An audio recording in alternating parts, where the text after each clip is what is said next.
Everybody has curiosity. Explorers are different because they act on it. See you in the sunshine. You just go. I was 6 years old when Don Walsh and Jacques Piccard went to the bottom of the ocean. Here we go. You're learning as much as you can about the people that went before and what they did, and then building upon that to go farther. I think that is the absolute essence of exploration. We have bottom. It's the first solo dive to the deepest spot on the planet.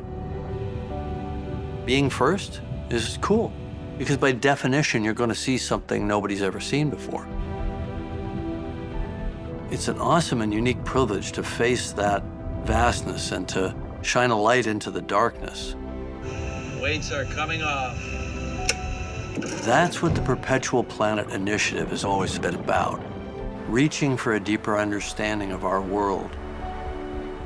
The power of everybody everywhere doing something in unison, it speaks to how all nature is connected. It's all of us everywhere coming back with ideas that will help us protect the world and ourselves.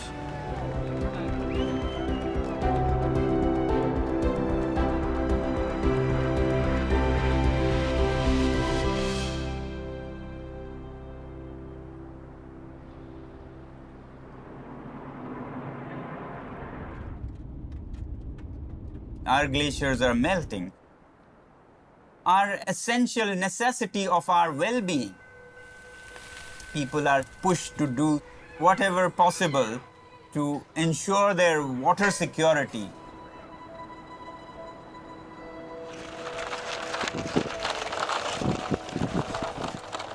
As adaptation measures, we are making ice stupas.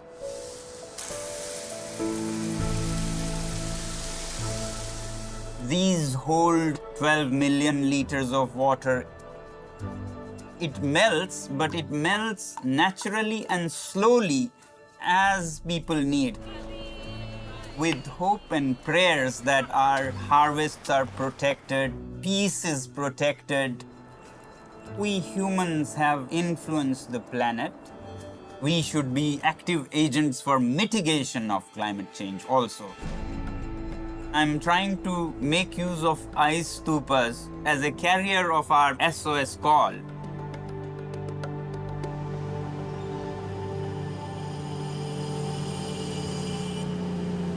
Globally, we know that coral reefs are in trouble.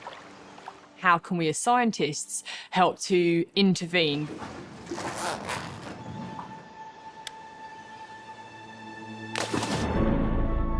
We often describe coral reefs as the rainforests of the sea. They harbour over 25% of marine life. Reefs are like an early warning sign to see what's going on more globally with the climate, with the environment. We found that actually there are these supercorals living in these hostile environments. To me, that takes away some of the heavy lifting for us as scientists. Nature's done this. How have they done it? We found that many corals will grow really well in nurseries. If we can get corals reproducing, we can put more coral back onto the reef. The fact that we still have reefs worth fighting for is why scientists are trying to find solutions.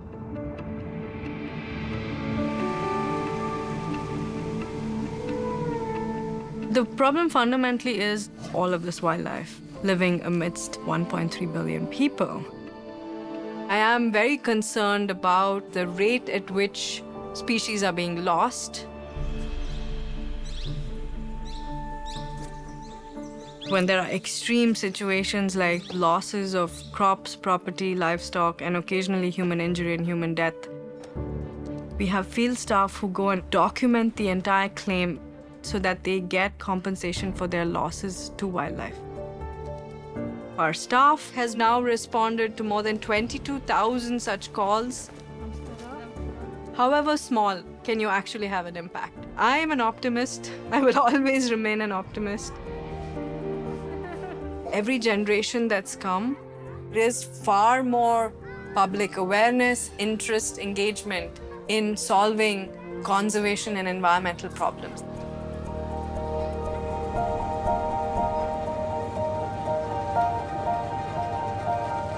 When I was in high school, my best friend Jeannie and I took a field trip to a local waste management facility. Every single piece of plastic that we've ever made is still with us. It doesn't ever go away. Between 300, 400 million metric tons of plastics every year. Nature doesn't recognize the carbon makeup of plastic, and so nature doesn't know how to decompose it and break it down. It has serious consequences on how we all end up living on this planet. What Jeannie and I have been working on is developing this chemical process that can break down the carbon bonds in the plastic to make use of the molecules that we harvest afterwards. It was a lot of trial and error and some luck. Plastic waste goes in, and then new plastics come out, and that comes back over and over again.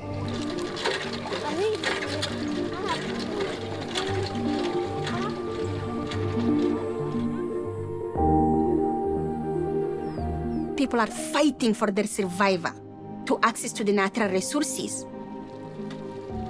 They have to rebuild this trust, and they have to share the remaining resources.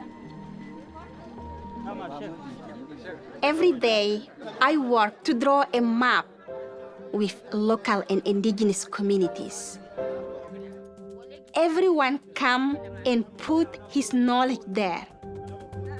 From the water, to the trees, to the houses, to the animals. I explained to them what I did, and then they're like, oh my God, this is amazing. They get just like shocked. You can see how the humanity can come back together. One is harming other, they do not accept doing it. We started by mapping 24 communities. We ended up by 116 communities, 2,500 square kilometers. I think the solutions could be collective.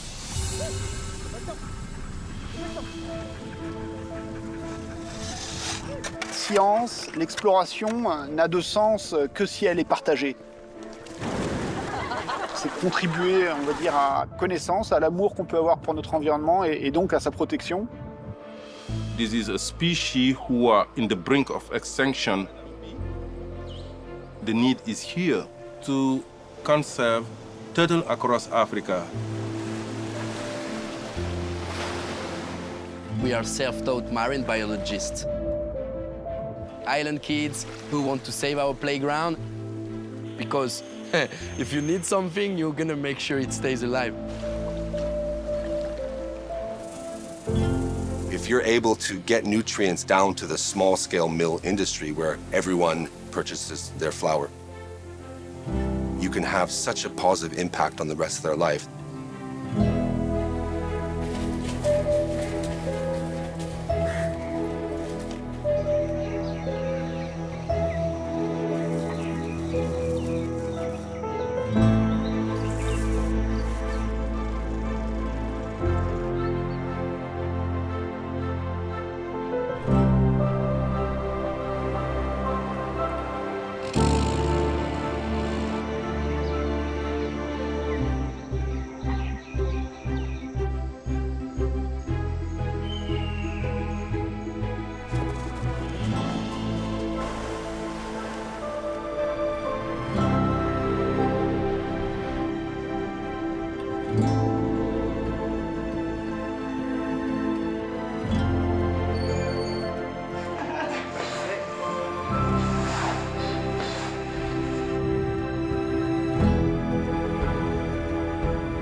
Max's Perpetual Planet Initiative is driven by new voices, new ideas, new challenges, and renewed hope for our collective future.